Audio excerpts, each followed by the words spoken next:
वाचूया. मग परमेश्वर मोशेला म्हणाला, माझा धावा करीत काय बसलास? इस्रायली लोकांना सांग की पुढे चला. तू आपली काठी उचलून आपला हात समुद्रावर उगार व त्याचे 2 भाग कर, म्हणजे इस्रायली लोक भर समुद्रातून कोरड्या भूमीवर चालतील. बस प्रार्थना करू. प्रिय प्रभू, तुम्हाला धन्यवाद देतो. या वचनाच्या द्वारे तुम्ही आमच्याशी बोला आणि तुमचं गौरव द्या. प्रभू येशूच्या नावात आमेन. हे वचन आपण काही दिवसापूर्वी घेतलं होतं. मला वाटतं पत्रे शेडमध्ये असताना घेतलं होतं. इथंच घेतलंय ना? ठीक आहे. परंतु मेसेज आजचा वेगळा आहे. त्यावेळेसचा नाही आहे. वचन ते आहे. आपल्याला आजच्या संदेशामधून वेगळं आहे. जेव्हा मोशे या सर्व इस्रायल लोकांना घेऊन आला होता, जय आतमध्ये बसायचा, अंशू आतमध्ये, इस्रायल लोकांना घेऊन परमेश्वरानं मोशेला सांगितलं की या सगळ्या इस्रायली लोकांना घेऊन जायचं आहे आणि त्यांना रस्त्यानं काय कमी जास्त ते सगळं परमेश्वराची जबाबदारी होती आणि ती परमेश्वरानं मोशेवर सोपवली होती.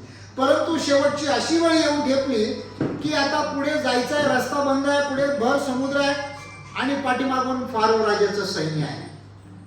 ते अतिशय संकटामध्ये होते. शत्रू त्यांच्या पाठीमागे होता आणि ते असहाय्य होते. सहाय्य आता कुठूनच नाहीये. माझा सहाय्य करता जो परमेश्वर, त्याच्यापासून मला सहाय्य प्राप्त होते हे पण ते विसरले होते. आणि मोशेलाही फार टेन्शन आलं होतं. मोशेला टेन्शन आल्यामुळे परमेश्वर मोशेला म्हणत आहे, मोशे बरोबर बोलत आहे. काय बोलला मोशे बरोबर परमेश्वर? माझा धावा करीत का बसला? माझा धावा काय करीत बसलास? इस्रायली लोक सांग की पुढे चला. पुढे चला. या ठिकाणी प्रभू काय बोलत आहे मोशेला? माझा धावा काय करत बसला म्हणजे मोशे काय करत होता? प्रार्थना करत होता. प्रभू काहीतरी कर, प्रभू या लोकांचं तारण कर, प्रभू या लोकांना वाचव.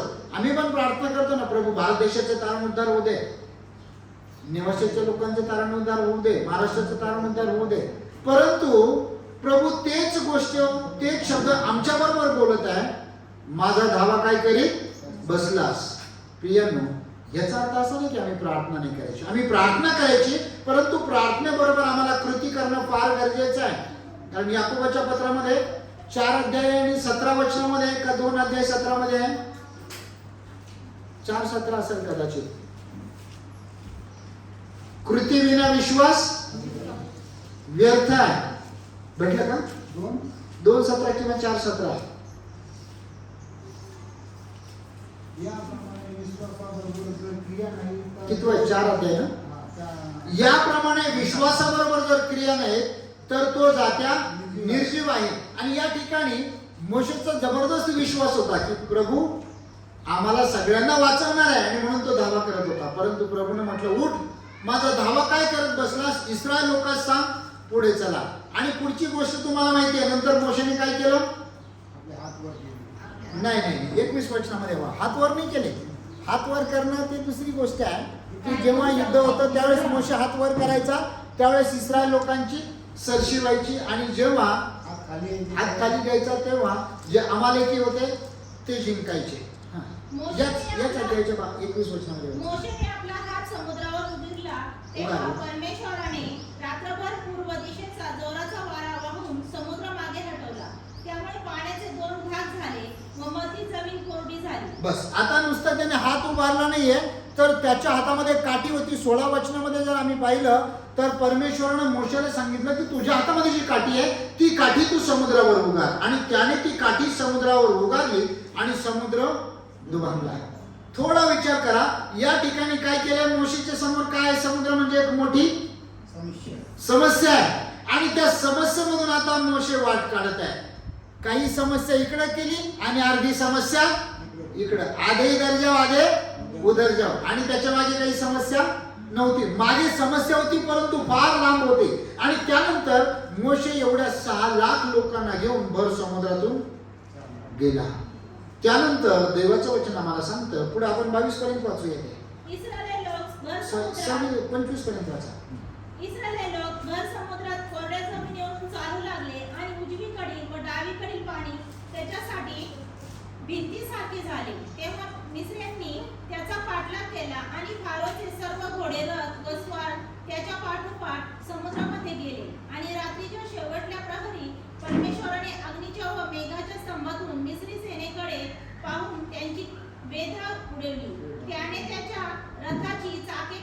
ते चालवणे कठीण केले. तेव्हा मिस्री लोक म्हणू लागले, आपण इस्रायलापासून पळून जाऊ, कारण परमेश्वर त्याच्या बाजूने मिस्रींशी लढत आहे. बस या ठिकाणी मोशे आणि लोक पुढे गेलेले आहेत. त्यानंतर पाठीमागे इस्रायलाचा पिछा करत फारोचं सैन्य आलेलं आहे. परंतु देवानं अशी काही गोष्ट केली की ते पाणी परत एकदा आपल्या जागेवर आलं, पूर्ववत आलं आणि सगळे फारो आणि त्याचं सैन्य समुद्रामध्ये गडप झालेलं आहे. त्या 14 अध्यायाच्या 10 वचनामध्ये जर आम्ही पाहिलं तर सैन्य जे होतं फारोचं प्रचंड होतं, त्याची ताकद जबरदस्त होती आणि त्यांच्याकडे सगळं काही हत्यार असल्यामुळे यांचा त्यांच्या बरोबर निभाव लागणं अशक्य अशी गोष्ट होती. परंतु प्रियांनो, परमेश्वर देवानं या लोकांना सही सलामत पुढे नेलेला आहे. आपला हा विषय नाही आहे सही सलामत पुढे नेलं, तर आता विषय हा आहे की मोशेचा जो शिष्य आहे, मोशेचा शिष्य कोण आहे? मोशेच्या नंतर परमेश्वरानं कोणाची नियुक्ती केली त्याच्या जागेवर? यहोशवाची. यहोशवाला नियुक्त केलं. एफ्राईम वंशामधून यहोशवाला निवडलं आणि यहोशवाला म्हटलं की आता तुला या लोकांना पुढे न्यायचं आहे. आणि जो शिष्य आहे तो शिष्य काय करतो? आपल्या गुरुनं ज्या काही गोष्टी केल्या त्या गोष्टी तो करायचा प्रयत्न करतो. आता मोशे हा मनुष्य आहे आणि यहोशवा पण मनुष्य आहे. आणि मग हीच गोष्ट जेव्हा यहोशवाच्या बाबतीत घडली, त्यानं पाहिलं होतं माझा जो गुरु आहे मोशे, त्यानं काय केलं होतं आणि त्या गोष्टी त्यानं लक्षात ठेवल्या होत्या. परमेश्वर त्याच्याबरोबर पण बोलला होता.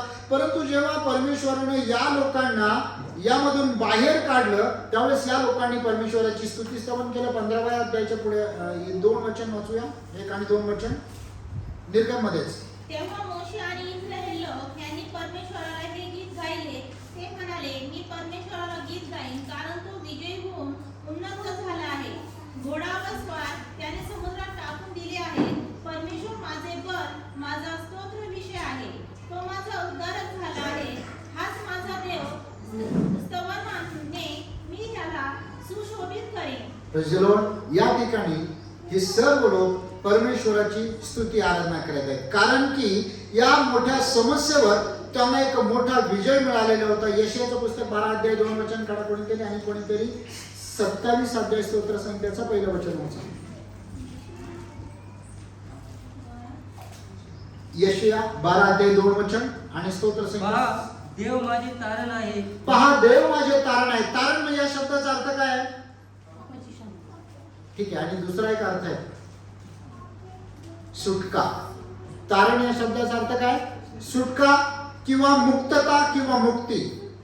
आणि आपल्या समजण्याच्या भाषेत पापांची क्षमा आहे. तारण या शब्दाचा अर्थ आहे सुटका. आणि परमेश्वर देवानं सुटका केली म्हणून यशायाच्या 12 वचनामध्ये काय वाचलं आपण? देव माझे तारण आहे. देव माझे तारण आहे. मी भाव धरतो. मी भाव धरतो. भीत नाही. भीत नाही. कारण परमेश्वर माझे बल व गीत आहे. परमेश्वर माझे बल व माझे गीत आहे. म्हणून आम्हाला कुठल्याही गोष्टीचं टेन्शन घ्यायचं नाही. समस्या कितीही मोठी असो. या ठिकाणी काय केलं मोशेने? समस्या अर्धी एका बाजूला केली, अर्धी दुसऱ्या बाजूला केली. त्यानंतर पुढची गोष्ट आम्ही पाहतो यहोशवा 3ऱ्या अध्यायामध्ये जाऊया. यहोशवाचं पुस्तक 3रा अध्याय आणि 1 ते 9 ते 17 वचन आपण वाचूया. मग यहोशवा इस्रायल लोकांना म्हणाला, जवळ येऊन तुमचा देव परमेश्वर ह्याची वचने ऐका. यहोशवा म्हणाला, जिवंत देव तुमच्यामध्ये आहे आणि कनानी, हित्ती, हिव्वी, परिज्जी, गिर्गाशी, अमोरी व यबूसी यांना तो तुमच्या समोरून खात्रीने हाकून देईल. हे येण्याप्रमाणे तुम्हाला कळून येईल. अखिल प्रभू त्याच्या कराराचा पौरुष तुमच्या समोर पलीकडे जाण्यासाठी यापर्यंत प्रवेश करीत आहे. तर आता इस्रायल वंशातून 12 पुरुष तुम्ही निवडा. प्रत्येक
पण सारे राष्ट्र यार्दन पलीकडे निघून गेले. बस आता या ठिकाणी आपण दुसरी गोष्ट पाहिली. मोशे बरोबर परमेश्वर बोलला आणि मोशेला सांगितलं होतं की या लोकांना तू पाण्यातून पुढे न्यायचंय. तीच गोष्ट परमेश्वरानं यहोशवा बरोबर बोलला. 7व्या वर्षामध्ये आम्ही वाचलं तर यहोशवाला परमेश्वर म्हणतो, जसा मी मोशे बरोबर होतो तसा मी तुझ्या बरोबर राहील. या लोकांना तुला पुढे घेऊन जायचं आहे. त्यांच्याबरोबर कराराचा कोश असणार आहे. कराराचा कोश या शब्दाचा अर्थ म्हणजे परमेश्वराची उपस्थिती. कराराच्या कोशामध्ये जर काय होतं हे जर तुम्हाला पाहायचं असेल तर घरी गेल्याच्या नंतर इब्री लोकास्तोत्र 9 अध्याय वाचायचा आहे. ठीक आहे, मी पुढच्या वेळेस विचारेल वाचला की नाही. तुमचं बाकी याचा अर्थ असा नाही की फक्त 9 अध्याय वाचायचा आणि तुम्ही म्हणाल आमचं बायबल वाचन झालं. तुमचं जे काही चालू आहे बाकीच्या वेळेमध्ये वाचन ते चालूच ठेवा. त्याच्या व्यतिरिक्त अजून ऍड करायचं 9 अध्याय वाचायचा आहे आणि त्याच्यामध्ये कराराच्या कोशामध्ये काय ते तुम्हाला पाहायला मिळेल. या ठिकाणी देवाचं वचन आम्हाला सांगतं कराराच्या कोशामध्ये कराराचा कोश जो परमेश्वराची उपस्थिती त्या ठिकाणी होती आणि त्या उपस्थितीमध्ये एक गोष्ट आम्हाला पाहायला मिळते की जेव्हा याजक ते कराराचा कोश घेऊन गेले, नदीच्या मध्ये ते उभे राहिले. कोणती नदी होती? यार्देन नदी होती. आणि यार्देन नदीमध्ये ते उभे राहिल्याच्या नंतर एक गोष्ट घडली. काय झालंय? याजकाचे पाय पाण्याला लागल्याबरोबर काय झालंय? पाणी मागे हटलं, थेट त्या नगरापर्यंत गेलं आणि इकडे वाहत जाणारं पाणी थेट समुद्राला जाऊन मिळालेलं आहे. हालेलुया. सगळं पाणी एका बाजूला अशी रास झालेली आहे. कदाचित मग येणारं पाणी जे जसं आपल्याकडं हे बांधलं जातं बंधारा, बिगर बंधाऱ्याचं पाणी त्या ठिकाणी थांबलेलं होतं. हालेलुया. आणि मोशेने तर काय केलं होतं?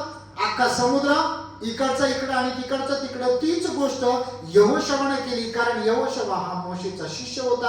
आता यहोशवा या शब्दाचा अर्थ आहे यशुआ आणि प्रभू येशूचं पण जे नाव आहे ते यशुआ. या दोन्हीचाही अर्थ एकच आहे. जेव्हा यहोशवाने लोकांना सांगितलं आपल्याला समुद्रातून जायचं आहे त्यावेळेस त्या नदीतून पुढे जायचं आहे, त्यावेळेस काय झालेलं होतं? समुद्र त्या नदीमध्ये परमेश्वराच्या कोशाची म्हणजे स्वतः प्रत्यक्ष परमेश्वराची उपस्थिती होती. आणि यहोशवा या शब्दाचा अर्थ देखील सुटका आहे. सुटका या शब्दाला आपण दुसरा अर्थ काय पाहिला आठवतं थोड्या वेळापूर्वी? तारण. यहोशवा या शब्दाचा अर्थ काय मग? तारण किंवा सुटका. आणि येशू हा आपल्या मराठी भाषेमध्ये येशू आहे, इंग्रजी भाषेमध्ये जीजस आहे, इंग्रजीमध्ये हिंदीमध्ये येशू आहे, उर्दूमध्ये ईसा आहे, अरबीमध्ये पण ईसा आहे. परंतु ओरिजिनल जो शब्द आहे तो यशुआ आहे. काय आहे? यशुआ. जेव्हा आम्ही आमचं नाव जे आहे मराठीमध्ये तसंच लिहितो, इंग्रजीमध्ये पण तसंच उच्चारलं जातं, सगळ्या भाषेमध्ये तसंच उच्चारलं जातं. मला हे कळत नाही की या लोकांनी या नावाचं कसं काय असं बदली केलं, इंग्रजीमध्ये जीजस केलं. हे यशुआ तसंच ओरिजिनल राहायला पाहिजे होतं. हालेलुया. कारण ते प्रभू येशूचं ओरिजिनल नाव आहे. आणि इथं मग आता यहोशवानं या सगळ्या लोकांना नदी दुभंगलेल्या नदीच्या पलीकडे नेलेलं आहे. हालेलुया. अशीच गोष्ट कोणी केली पाणी दुभंगण्याची? एलिया आणि अलिशा. एलियाने आणि अलिशाने. Praise the Lord. दुसरा राजे दुसरा अध्यायामध्ये आपण जाऊया. 1 ते 14 वचन आपण वाचूया. 1 ते 14. त्यामध्ये एक स्टोरी आहे. जेव्हा संदेशाचे शिष्य अलिशाकडे आले आणि अलिशाला ते काय म्हणत आहेत, याचा पण आपला मेसेज झाला होता एकदा. त्याला काय म्हटले? तुझ्या धन्याला तुझ्यापासून परमेश्वर वरती घेऊन जाणार आहे. आणि अलिशाला फार टेन्शन आलं होतं. अलिशा टेन्शन मध्ये त्याला म्हणतो गप्प बसा, पुरे करा, मला माहिती आहे सगळं. आणि अलिशानं याला काय म्हटलं, एलियाला काय म्हटलं होतं? एलियानं पण त्याला सांगितलं मला परमेश्वर तुझ्यापासून वरती नेणार आहे. त्यावेळेस अलिशा काय म्हटलं, मला तुमच्या बरोबर यायचं आहे. जसं लहान लेकरं जसं माघारी लागतात ना बापाच्या, पप्पा मला यायचंय, पप्पा मला यायचं, आरडाओरडा करतात. जर योग्य वेळ असेल, सहजासहजी जवळपास कुठे जायचं असेल तर बाप आपल्या मुलाला घेऊन जातो. परंतु जर लांबचा प्रवास असेल, मोठं काम असेल तर मग मात्र बाप मुलाला नेत नाही. आणि या ठिकाणी खाली जमिनीवर पृथ्वीवर पुष्कळ असं काम बाकी होतं. एलियाचा वरती स्वर्गामध्ये जाण्याची वेळ आलेली होती. आणि जेव्हा एलिया त्या ठिकाणी गेलेला आहे तेव्हा एलियानं काय केलं, आपण अख्खा अध्याय वाचण्यापेक्षा आपण त्यातल्या मुख्य गोष्टी पाहूया. एलियानं काय केलं तुम्हाला माहिती आहे? काय केलं? एलियाकडेच एक जगा होता ना, त्याने तो यार्देनेत मारल्याबरोबर, आता इथं पण यार्देन नदी, यार्देनेत मारल्याबरोबर काय झालंय? पाणी दुभंगलं. या ठिकाणी एलियाला पलीकडच्या तीराला जायचं होतं आणि पलीकडच्या तीराला जायचं असल्यामुळे त्याला एलियाला हे माहिती होतं की मोशेनं काय केलं, समुद्र दुभागलेला आहे. त्यानंतर यहोशूआनं पण तीच गोष्ट केली आणि एलिया पण तीच गोष्ट करत आहे. समोर त्यांच्या समोर एक मोठी समस्या आहे. पुढे समस्येतून पुढे जायचं आहे, मार्ग काढायचा आहे. आणि त्यांच्याकडे एकच गोष्ट होती की जो परमेश्वर, त्याच्याकडे ते प्रार्थना करत होते, त्याच्याकडे ते बोलत होते आणि परमेश्वर देखील त्यांच्या बरोबर बोलत होता की या समस्येवर काय उपाय आहे. आणि मग त्यांनी काय केलं? जगा मारला, पाण्याचे 2 भाग झाले आणि ते पलीकडे गेले. त्यानंतर अलिशानं त्याच्याकडे मागणी केली होती, जर तुम्ही मला नेणार नाही तर मग माझ्यासाठी एक गोष्ट करा. त्यावेळेस एलियानं काय म्हटलं? ठीक आहे सांग. त्यावेळेस त्यानं म्हटलं की तुमच्यामध्ये जेवढं सामर्थ्य आहे, पॉवर आहे, त्याच्या डबल मला पाहिजे. हालेलुया. त्याची मागणी पण चांगली होती. आणि एलियाने त्याला म्हटलं ही अशक्य गोष्ट तू मागत आहेस, दुर्घट गोष्ट तू मागत आहेस. तो म्हटला मला काय ते माहिती नाही तर मग मला घेऊन चला, नाही तर मग मला अशी गोष्ट करा. लहान लेकरांचाही असं बऱ्याच वेळा हट्ट असतो, पप्पा मला तुमच्या बरोबर घेऊन चला, नाही तर मग मला हे पाहिजे. शेवटी ते बाप व्हायचं म्हणतात बरं चल घे बाबा. आणि एलियानं मग त्याला म्हटलं ठीक आहे, मी गेल्याच्या नंतर मी जात असताना जर तो जगा मी तुझ्याकडे टाकेल. या पुढच्या वचनामधून आपण वाचूया. किती वचन सांगितलं मी तुम्हाला? वाचा पुढे वाचा. एलिया म्हणाला, तू दुर्घट गोष्ट मागतोस, पण मला तुझपासून घेऊन जातील. त्या समयी मी तुला दिसलो तर तू मागतोस ते तुला प्राप्त होईल, न दिसलो तर प्राप्त होणार नाही. ते बोलत चालले असता पहा एकाएकी एक अग्निरथ व एक अग्निवारू दृष्टीस पडले व त्यांनी त्या दोघांस अलग केले. एलिया वाळवंटीतून स्वर्गास गेला. हे पाहून अलिशा मोठ्याने म्हणाला, माझ्या बापा इस्रायलाच्या रावतांनो, तो पुन्हा त्याच्या नजरेस पडला नाही. तेव्हा त्याने आपली वस्त्रे फाडून त्याचे 2 तुकडे केले. आता या ठिकाणी अलिशा जात आहे, एलिया जात आहे, अग्निरथ आलेला आहे, त्याच्यामध्ये तो बसलेला आहे, वरती तो जात आहे आणि ह्याला काही ते शक्य नाहीये. आणि हा मात्र आता अलिशा मात्र रडू लागला. आणि देवाचं वचन आम्हाला सांगतं त्याला वरती घेतलं जात असताना वरून त्याच्या अंगावरून जगा पडला आणि तो अलिशानं घेतलेला आहे. त्यानंतर अलिशानं पाहिलं होतं की जेव्हा या नदीच्या इकडं यायचं होतं तेव्हा माझ्या धनानं काय केलेलं आहे, ही समस्या सोडवण्यासाठी त्यानं त्या समस्येवर प्रहार केलेला आहे. जग्यानं प्रहार केला आणि पाणी दोन्ही बाजूला गेलेलं आहे. त्यानं पण तीच गोष्ट केलेली आहे. याच्यातून आम्हाला काय शिकायचं आहे? या दोन्ही गोष्टीमधून जी काही समस्या असेल त्या समस्येमधून पार जाण्यासाठी स्वतः परमेश्वर आमच्या बरोबर आहे. बऱ्याचदा आम्ही ती समस्या घेऊन बसतो आणि आम्ही इकडच्याच कडेला थांबतो. आम्हाला रस्त्याच्या पलीकडेच नाही तर त्या समस्येच्या पलीकडे जायचं. एक प्रकारे पाण्यासारखी मोठी समस्या आहे, परंतु आम्हाला एक गोष्टीचा विचार करायचा आहे, जो परमेश्वर मोशे बरोबर होता, जो परमेश्वर यहोशूआ बरोबर होता, जो परमेश्वर एलिया बरोबर होता आणि अलिशा बरोबर होता, तो आज देखील आमच्या बरोबर आहे. हालेलुया. कराराचा कोश त्यांच्यामध्ये होता आणि आज प्रभूचं वचन स्वतः प्रभू येशू आहे. वचन काय सांगतात ते मी खूप वेळा विचारलेलं आहे आणि तुम्ही खूप वेळा उत्तर देताय. येशू जर आमच्या बरोबर देहाने आहे, कसा? वचनाच्या द्वारे. काय ते वचन? हे सगळ्यांच्या पाठांतर असणं गरजेचं आहे. प्रारंभी शब्द होता, शब्द देव होता, शब्द देवासह होता आणि 14 वचनामध्ये काय? शब्द देही झाला आणि त्यानं आमच्यामध्ये वस्ती केली. परंतु आताही तो शब्द आमच्या बरोबर आहे. तो शब्द म्हणजे देवाचं वचन. जेव्हा मी देवाच्या वचनाचं मनन करतो ते वचन आमच्या अंतःकरणामध्ये राहतं, कारण की देवाचं वचन आम्हाला सांगतं जर माझी वचने तुमच्यामध्ये राहिली आणि तुम्ही माझ्यामध्ये राहिलात तर जे काही तुम्हाला पाहिजे असेल ते मागा म्हणजे तुम्हाला प्राप्त होईल. कधी कधी आम्ही मागतो, मिळत नाही, कारण त्या वचनामध्ये काय लिहिलेलं आहे त्या वचनाप्रमाणे आम्ही क्लेम करत नाही. क्लेम करणार मराठी काय शब्द आहे? आपण नाही म्हणतो दावा करत नाही. एखाद्याला नाही का इन्शुरन्स साठी क्लेम करतात, तसा आम्ही दावा करणं गरजेचं. हे वचन प्रभू असं सांगतं आणि आता या वचनाप्रमाणे माझ्या जीवनामध्ये होणं गरजेचं आहे. हालेलुया. कधी कधी आलिशा सारखा हट्ट करायला हरकत नाही, परंतु तरी प्रभू येशूने आम्हाला सांगितलंय प्रार्थना करताना काय प्रार्थना करायची? जशी स्वर्गात तशीच पृथ्वीवरही तुझ्या इच्छेप्रमाणे हो. परंतु बऱ्याचदा आम्हाला आमच्या इच्छेप्रमाणेच पाहिजे असतं. प्रभू मला हीच गोष्ट पाहिजे, प्रभू मला असंच पाहिजे. आणि या दोघांचे जे शिष्य होते त्या शिष्यांनी काय केलेलं आहे? आपल्या धन्यावर प्रेम केलं आणि त्यांनी जसं केलं अगदी ह्यांनी पण असंच केलं.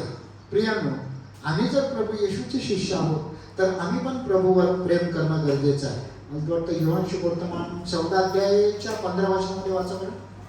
योहान 14 अध्याय 15 वचन पटकन. माझ्यावर तुमची प्रीती असली तर तुम्ही माझ्या आज्ञा पाळा. माझ्यावर तुमची प्रीती असली तर तुम्ही माझ्या आज्ञा पाळा. आता येशू कोणाबरोबर बोलत आहे? सगळ्या लोकांबरोबर नाही बोलत. नैतिक इकडे ये, आतमध्ये ये, तोडू नको ते आतमध्ये ये, लवकर ये. प्रियांनो, या ठिकाणी देवाचं वचन आम्हाला सांगतं, प्रभू येशूने म्हटलं जर माझ्यावर तुमची प्रीती असेल तर तुम्ही माझ्या आज्ञा पाळा. आम्हाला येशूच्या आज्ञा पाळणं गरजेचं. जर आम्ही म्हणतो ना हा मी प्रेम करतो, जर आम्ही प्रेम करतो येशूवर तर हे नुसतं म्हणणं कामाचं नाहीये. त्या दिवशी मागील आठवड्यामध्ये योगिताताईंनी एक वचन टाकलं होतं ग्रुपवर. एखादा मनुष्य आहे जो आरशामध्ये तोंड पाहून जाणाऱ्यासारखा आहे आणि तो विसरतो आपण कसे होतो. याकोबाच्या पत्रामध्ये 1 अध्यायाच्या 5 वचनामध्ये ना आम्ही कधी कधी अशाच प्रकारचे माणसं बनतो चर्चमध्ये. तो हा एकदम मस्त आहे, सगळं ठीकठाक आहे, मी प्रार्थना करतो, एवढंच पुरेसं नाहीये. तर आम्ही त्या वचनाचं आमच्या जीवनामध्ये लागूकरण करणं गरजेचं आहे. पहिल्यांदा अप्लाय करायचं आहे आणि मग सप्लाय करायचं आहे. आणि प्रियांनो, या ठिकाणी ते वचन आम्हाला आमच्या जीवनामध्ये लागू करायचं आहे. प्रभूवर आम्हाला प्रेम करायचं आहे. आणि प्रेम कसं करायचं आहे? पूर्ण मनापासून, इतरांना दाखवण्यासाठी नाहीये. मी किती प्रार्थना करतो, मी किती रेग्युलर चर्चला जातो हे लोकांना दाखवण्यासाठी नाहीये, तर माझ्यामध्ये आणि प्रभूमध्ये जो काही संबंध आहे तो प्रभूला दाखवण्यासाठी करायचा आहे. हालेलुया. प्रभू मी तुमच्यावर प्रेम करतो. जेव्हा पेत्राला येशूने विचारलं, योहानाचा पुत्र शिमोना तू माझ्यावर प्रेम करतोस काय? आणि पेत्राने म्हटलं होय प्रभू मी तुमच्यावर प्रेम करतो. 3दा पेत्राला प्रश्न विचारला. त्यावेळेस पेत्राला या गोष्टीचं फार वाईट वाटलं. पेत्र दुःखी होऊन म्हणाला होय प्रभू मी तुमच्यावर प्रेम करतो. प्रभू आम्हाला विचारतो माझ्यावर तू प्रेम करतोस काय? आणि जर आम्ही प्रेम करतो तर इतरांना दाखवण्यासाठी आम्हाला बायबल वाचायचं नाहीये, पालकांना दाखवण्यासाठी आम्हाला वचन पाठांतर करायचे नाहीये, तर आम्हाला आमच्यासाठी ते करायचं आहे, यासाठी की आम्ही प्रभूवर प्रेम करतो. एक गुरु होता आणि त्याचे 2 शिष्य होते. ते दोघेही फार एकमेकावर त्या गुरुवर प्रेम करायचे, दाखवायचे मी गुरुची जास्त काळजी घेतो. का? कारण की ती गुरुची गादी पुढं या दोघातून एकाला भेटायला पाहिजे होती, म्हणून दोघेही फार असं प्रेम प्रदर्शित करायचे. आणि एक दिवस काय झालं, मग ते गुरुच्या हातपाय चेपायचे असले की हे दोघांची अशी झुंबड उडायची. त्यावेळेस त्या गुरुने एक आयडिया दिली. ते म्हणजे हे बघा तुम्ही एकमेकांच्या अंगावर पडता, मलाही त्याची तकलीफ होती, त्यापेक्षा काय करा, एक जणाने माझा डावा पाय दाबायचा आणि एक जणाने उजवा पाय दाबायचा, एक जणाने डावा हात दाबायचा आणि एक जणाने उजवा हात दाबायचा.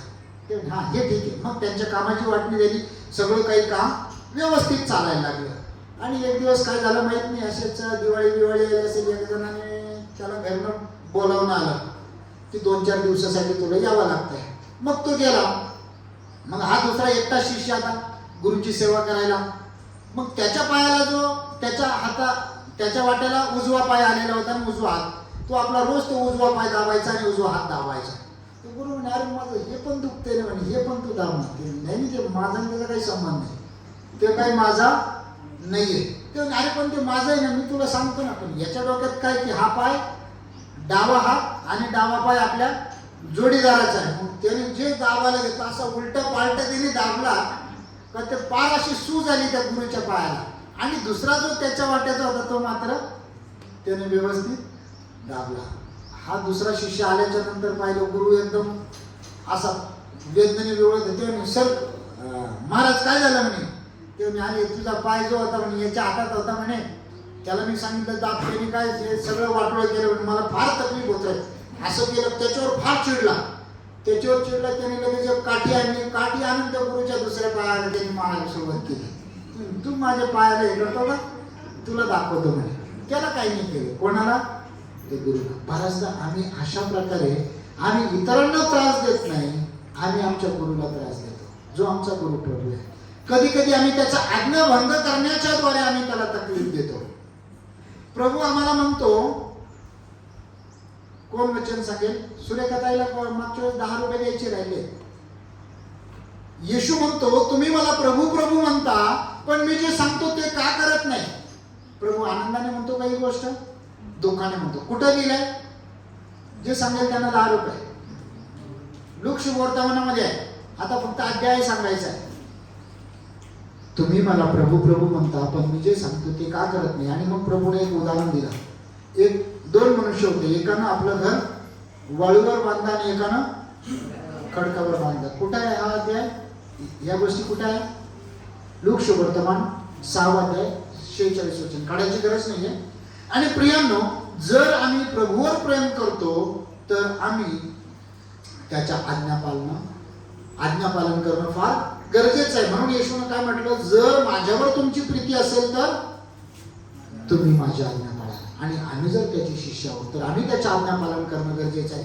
जेव्हा आम्ही आज्ञापालन करतो तेव्हा आमच्यासाठी वाट मोकळी होते कारण प्रभूचं सानिध्य आमच्या बरोबर असतं. हालेलुया. मोशे संबंधाने आपण 2-4 आठवड्यापूर्वी एक वचन वाचलं होतं. असं लिहिलं होतं की अख्ख्या भूतलावर मोशे सारखा नम्र मनुष्य. आठवत आहे का कशातलं होतं वचन. तुम्ही फार लवकर विसरता. लिहून घेता इथून लिहून नेता घरी गेल्यावर किती जण वाचतात मला माहिती. तुम्ही रविवारचा संदेश लिहून झाल्यावर घरी गेल्यावर किती जण प्रामाणिकपणाने चेक करता बरं. वरती हात करा. अनुष मी सांगितलं होतं सगळ्यांनी वही आणि पेन आणायचं आहे. जर तुमच्याकडे नसेल तर मला सांगा. बाळासाहेब मला वही पेन द्या मी तुम्हाला वही पेन घेऊन देईन. ठीक आहे. नितीन दादा पुढच्या आठवड्यात 10 वह्या आणा. माझ्याकडे घरी काही पेन आहे. 100 पेजेसच्या वह्या आणा. ठीक आहे. ज्यांना पाहिजे त्यांना त्या दिल्या जातील. जर दुकानमध्ये 10 रुपयाला भेटली तर इथून तुम्हाला ती 15 रुपयाला घ्यावं लागेल. घ्यायची काय हरकत नाही बिघडत नाही. तिथं 10 रुपये देण्यापेक्षा इथं 15 द्या. प्रभूला धन्यवाद. ठीक आहे. पुढच्या आठवड्यात 10 वह्या आणायचे. आणि जर तुम्ही म्हटलं माझ्याकडे हे 15 पण नाही फ्री घेऊन जा. त्यानंतर आता दुसरी गोष्ट आपण पाहूया. परत एकदा थोडंसं रिपीट करूया. मोशेने काय केलं. समुद्र दुभांगला. त्यानंतर कोणी यहोशूआने काय केलं. यार्देन दुभांगली. त्यानंतर एलियानं पण नदी दुभांगली आणि त्याचं पाहून अलिशानं पण तेच केलं. आता या सगळ्या गोष्टीच्या नंतर एक गोष्ट अशी झाली की आपण वाचूया. मत्तई शुभवर्तमान 14 अध्यायामध्ये जाऊया. 22 ते 33 वचन.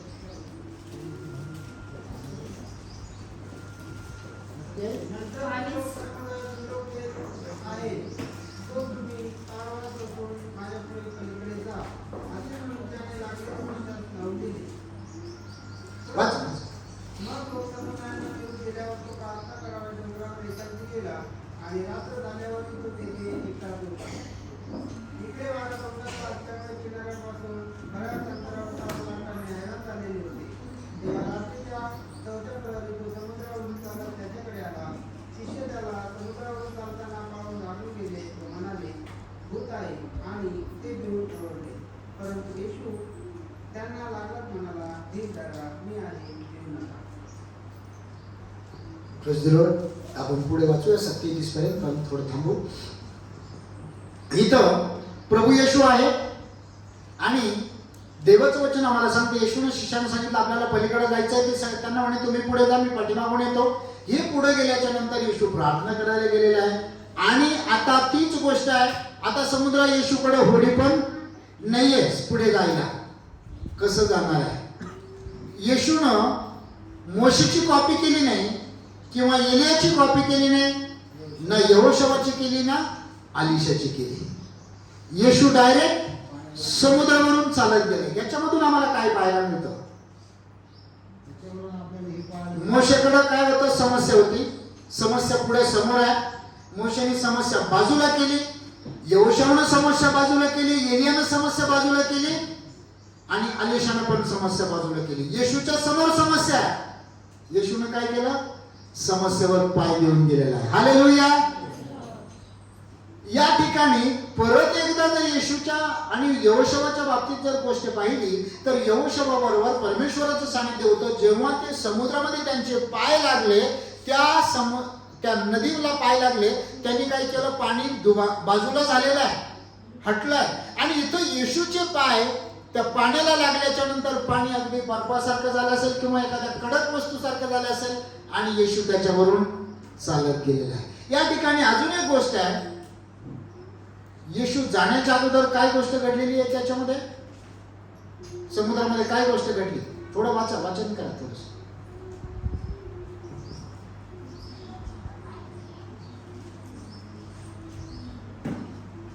24 वचनामध्ये वाचा. 24 वचन वाचा ना. इकडे वारा तोडचा असल्यामुळे किनाऱ्यापासून बऱ्याच अंतरावर तारू लाटांनी हैराण झालेले होते. बस, वारा जोराचा होता आणि किनाऱ्यापासून तारू बरेच लांब होता आणि ते हैराण झालेले होते. कशाने? वाऱ्याने. जर वारा सुटला तर आपण काय करतो? सगळे कपडे बाहेर जरी असलो तर लगेच घरामध्ये जातो आणि दरवाजा लावून घेतो, यासाठी की आम्ही वाऱ्यामध्ये सापडू नये, वादळामध्ये सापडू नये. येशू मात्र इथं आहे. असं झालंय का येशू पाण्यावर चालायला लागले मग वादळ आलं? नाही. येशू माहिती ही वारा वगैरे त्याचा निर्माण करताच तो आहे, तर त्याला काय त्याचं टेन्शन आहे का? त्याला माहिती आहे ना पुढे कसं जायचं आहे. आणि पाण्याचं पण निर्माण करता तिथं आहे. मोशेने समुद्र दुभांगला, परंतु समुद्र येशूला दुभांगायची गरज नव्हती. ज्यानं तो बनवला तोच आज त्या ठिकाणी आहे. हालेलुया. आणि येशूनं त्या भर समुद्रामधून, त्या प्रचंड वाऱ्यामधून तो पाण्यावर अगदी शांतपणे चाललेला आहे. आणि जेव्हा शिष्य घाबरले, अरे एवढं वादळ वारा आलेलं आहे आणि कोणीतरी आपल्याकडे येते म्हणजे नक्की कोणीतरी भूत आला. तर एक तर आधीच टेन्शन आहे आणि त्याच्यामध्ये अजून भूत आलं की काय म्हणून ते मोठ्यानं ओरडले, घाबरले. त्यावेळेस येशूने काय म्हटलं? घाबरू नका, मी आहे. हालेलुया.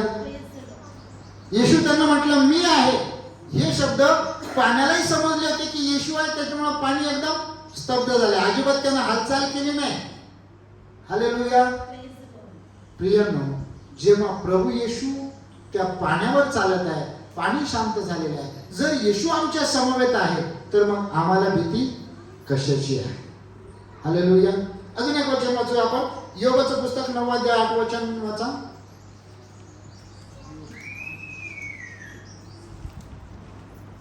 योग 9 अध्याय 8 वचन आणि कोणीतरी स्तोत्र संहिता 77 अध्याय 19 वचन.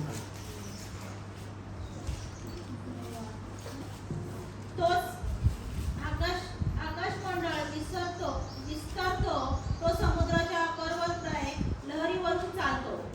हे कोण म्हणत आहे? अगोदरच म्हटलंय, योगाने त्याच्या संबंधाने म्हटलंय तो कशावर चालतो? समुद्राच्या लहरीवरून चालतो. आता समुद्राच्या लाटेवरून चालणं सोपी गोष्ट आहे का? परंतु समुद्रामध्ये, आम्ही काही दिवसापूर्वी समुद्रामध्ये गेलो होतो. समुद्रात लाट आली की ती लाट अशी परत वर होते. त्या लाटेजवळ तुम्ही उभं राहिले ना, असे ऑटोमॅटिक वरती येतात आणि परत लाट खाली गेली की खाली जातात. थोडंसं डेंजर पण आहे. परंतु या ठिकाणी समुद्र किती खोल आहे, अथांग आहे, हे आम्हाला माहिती नाही. मोशेने जेव्हा तो समुद्र दुभांगला असेल त्यावेळेस लोकांनी प्रत्यक्षात पाहिलं असेल, एवढा खोल समुद्र आहे आणि कोरडी जागा झालेली आहे, सगळेजण ते समुद्र पार करून गेलेले आहेत. त्यावेळेस एक गोष्ट चांगली होती की मोबाईल कोणाकडेच नव्हता, नाही तर ते सगळे तिथेच थांबले असते फोटो सेशन करत, मित्रांना दाखवायला, गावाकडे दाखवायला. हे बघा माझा फोटो पाण्याबरोबर. एखादा मासा तिथे येऊन थांबला असता, त्याच्याबरोबर सेल्फी, एखाद्याने शार्क बरोबर घेतली असती, डॉल्फिन बरोबर. मोशेला पण म्हटले असते, पास्टर थांबा, एक फोटो घ्यायचा तुमच्या बरोबर. ती चांगली गोष्ट होती. आणि या ठिकाणी वाचलं का ते योग मधलं वचन कंप्लीट केलं? आता 77 मधले 19 वाचा. समुद्रात तुझा मार्ग समुद्रात तुझा मार्ग व महासागरात तुझ्या वाटा होत्या. व महासागरात तुझ्या वाटा होत्या. हे कोणाच्या वाटा आहे? परमेश्वराच्या. आता महासागरात जर तुम्हाला, समुद्रात जर कोणीतरी तुम्हाला म्हटले ही वाट आहे, या वाटेने जा, कोणी जाईल का? आपणही एवढा विश्वास आहे, परंतु आपणही जाणार नाही. म्हणजे त्या वाटा फक्त परमेश्वरासाठीच्या होत्या. पुढे तुझी पावले दिसली नाहीत. तुझी पावले दिसली नाही. मोशे व अहरोन यांच्या हस्ते तू आपले लोक कल्पनाप्रमाणे बस Praise the Lord. हा, परत एकदा मग ते 14 अध्यायाकडे येऊया. दादा मी 7 वर्षापर्यंत वाचलं होतं ना, पुढचं वाचा. ते 27 पर्यंत वाचलं होतं ना, 27 पासून पुढचे वाचा 28 पर्यंत. तेव्हा पेत्राने उत्तर दिले, प्रभूजी आपण आहात तर पाण्यावरून आपल्याकडे यावयास मला सांगा. हालेलुया. परत एकदा येऊया. मोशेने काय केलं? पाणी दुभांगलं. त्याचा शिष्य जो होता, मोशेचा शिष्य, त्याचं नाव काय आहे बापू? मोशे शिष्याचं नाव बरोबर यहोशुआ. हालेलुया. आणि यहोशुआने पण पाणी दुभांगलं. त्यानंतर एलियाने पाणी दुभांगलं आणि एलियाचा शिष्य अलीशा त्यांनी पण पाणी वेगळं केलं. आता येशू तो जेव्हा त्या ठिकाणी गेला तेव्हा तो पाण्यावर चालत आहे आणि आता त्याचा शिष्य म्हणणार नाही येशूला की प्रभू मी आता हे पाणी थोडंसं वेगळं करतो. त्याची इच्छा पण काय? जे माझ्या गुरुने केलं मला पण तसंच करायचं आहे. हालेलुया. आणि तो काय म्हणतो? प्रभूजी मला पण पाण्यावर चालायचं. एवढे 12 शिष्यामधून आई एकट्याने ट्रेनिंग केली. प्रभू मला यायचंय. स्थिती काय आहे? येशू पाण्यावर असताना काय घडत होतं? 24 वर्षामध्ये आपण काय पाहिलं होतं? वारा जबरदस्त होता. आता पेत्र घाबरलेला नाहीये, कारण त्यानं काय पाहिलं?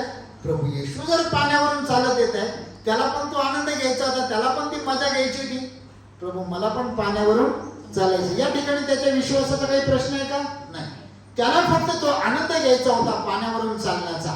कसं काय वाटतं? घरी गेल्याच्या नंतर सासूबाईला पण सांगते, मामी आज पाण्यावरून चाललो. माहिती ना पेत्राला सासू होती, तापाने फणफणली होती.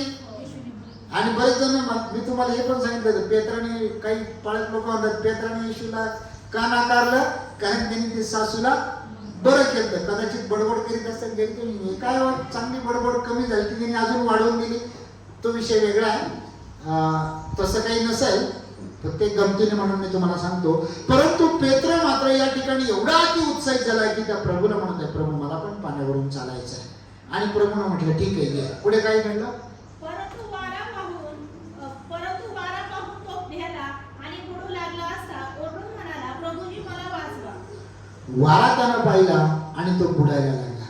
जेव्हा मोशेच्या नंतर यहोशुआने पाहिलं पाणी बाजूला झालंय, आता काही भीती नाहीये, त्यामुळे त्यांना दोघांनाही टेन्शन नाही आलं. अलीशाला पण टेन्शन नाही आलं. परंतु पेत्र जेव्हा पाण्यावरून चालू लागला, येशू समोर आहे, कदाचित अंतर बरंच असेल, 30-40 फुटाचं अंतर असेल. आणि येशूकडं पाहता पाहता त्यांनी नजर वाऱ्यावर लावली. वाऱ्यावर पाहिल्याबरोबर तो घाबरला आणि घाबरल्याबरोबर त्याचा पाय पाण्यामध्ये बुडाला. आणि त्यावेळेस तो ओरडू लागला, प्रभूजी प्रभूजी मला वाचवा. आणि प्रभूने त्याला हात देऊन वाचवलं. प्रभू 100 फूट जरी दूर असता तरी प्रभूने हात दिला असता. आपला प्रश्न पडेल, हातचा हात तर जास्तीत जास्त 2 फुटापर्यंत असेल किंवा 1.5-2 फुटाचा आहे. परंतु प्रभूचा हात थेट इथपर्यंत आहे. इथून कोणत्याही चर्चमध्ये तो आहे. हालेलुया.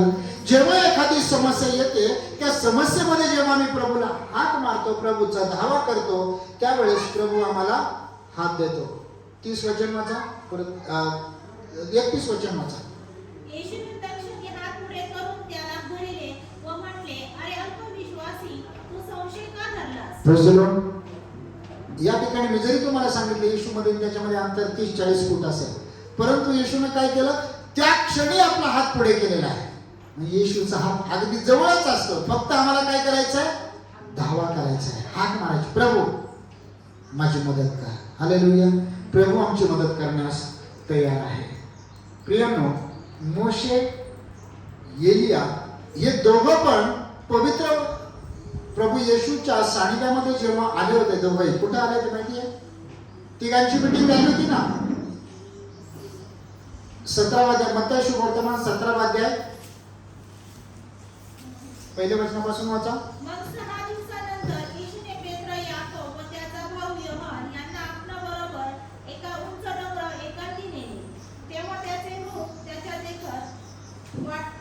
पालटले. त्याचे मुख सूर्यासारखे तेजस्वी झाले आणि त्याची वस्त्रे प्रकाशासारखी शुभ्र झाली.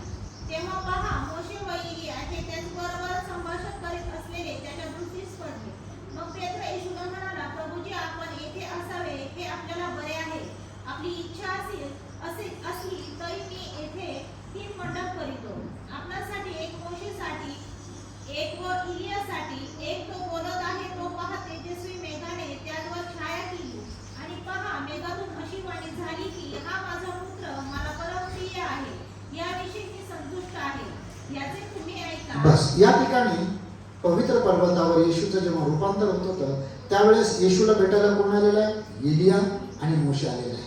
त्यावेळेस पेत्राने जेव्हा पाहिलं, पेत्रा म्हणतो, प्रभूजी, मी तुमच्यासाठी 3 मंडप तयार करू का? एक मोशेसाठी, एक एलियासाठी आणि एक प्रभू येशूसाठी. परंतु पेत्राची ही मागणी योग्य होती का? का नव्हती योग्य? का नव्हती? का नव्हती? 3 मंडप करायला काय बिघडत होतं बरं? मोशे हा मनुष्य होता, एलिया पण मनुष्य होता, म्हणून त्यांनी पाणी दुभांगलं परमेश्वराच्या आज्ञेनं आणि परमेश्वराच्या मदतीनं त्यांच्याकडे प्रार्थना करो. परंतु ज्यानं ते पाणी निर्माण केलं तो त्या पाण्यावरून चालला. निर्माता तिथे आहे, म्हणजे निर्मात्याबरोबर निर्मितीची तुलना होऊ शकत नाही. एलिया आणि मोशे काय आहे? निर्मिती आहे आणि प्रभू येशू निर्माता आहे. सगळं काही त्याच्याद्वारे झालं. देवानं सृष्टी निर्माण केली, शब्दाने केली आणि शब्द स्वतः प्रभू येशू ख्रिस्त आहे. सगळं काही त्याच्याद्वारे झालं, म्हणजे निर्माता तिथं आहे. जर निर्माता तिथं आहे तर बाकीच्यांचं त्यांच्याबरोबर काही तुलना होण्याचं काही कारण नाही. म्हणून स्वर्गातून वाणी झाली, परमेश्वराकडून वाणी झाली, हा माझा पुत्र परमप्रिय पुत्र आहे, याच विषयी मी संतुष्ट आहे, त्याचं तुम्ही ऐका. आणि मगाशी आपण वचन काय वाचलं होतं? लोक सुवर्तमानामध्ये गेलो नव्हतं, फक्त सांगितलं होतं 6:46 वचन. प्रभूनं काय म्हटलं? तुम्ही मला प्रभू प्रभू म्हणता, परंतु माझं काय ऐकत नाही.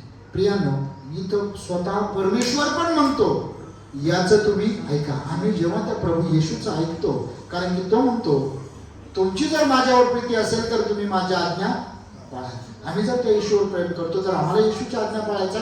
आणि जर येशूची आज्ञा आम्ही पाळतो तर देवाचं वचन आम्हाला सांगतं, जेव्हा पेत्र त्या संकटामध्ये सापडला, तोंडचा वारा आहे आणि आता त्याचे पाय पण समुद्रात बुडायला लागले, परंतु प्रभू येशूने त्याला हात दिला आणि त्याद्वारे तो वाचला गेला. मोशेच्या समोर समस्या होती, समस्या त्यानं बाजूला केली. यहोशुआ समोर समस्या होती, त्यानं बाजूला केली. एलियाने आणि एलिशाने दोघांनी समस्या बाजूला केली. परंतु प्रभू येशू मात्र त्या समस्येवरून फार पुढे गेलेला आहे. आणि पेत्राला देखील त्याला जायचं सांगितलेलं आहे. पेत्र येशूचा शिष्य आहे म्हणून पेत्र देखील त्याप्रमाणे करत आहे. आणि म्हणून प्रियानो, आम्ही देखील आज त्या प्रभू येशूचे शिष्य आहोत. जर आम्ही त्याचे शिष्य आहोत तर कुठलीही समस्या असो त्याच्याबद्दल आम्हाला टेन्शन घ्यायचं कारण नाहीये. एक गोष्ट लक्षात ठेवायची, आम्ही हाक मारल्याबरोबर आम्हाला हात द्यायला आमचा प्रभू येशू आमच्या समवेत आहे. या गोष्टीचा आम्हाला विचार करायचा आहे आणि पुढे चालायचं आहे. परमेश्वर या वचनाद्वारे आपणास आशीर्वादित करो. आमेन. प्रभूला धन्यवाद असो. काल संध्याकाळपर्यंत मी दुसऱ्याच वचनावर तयारी केली होती.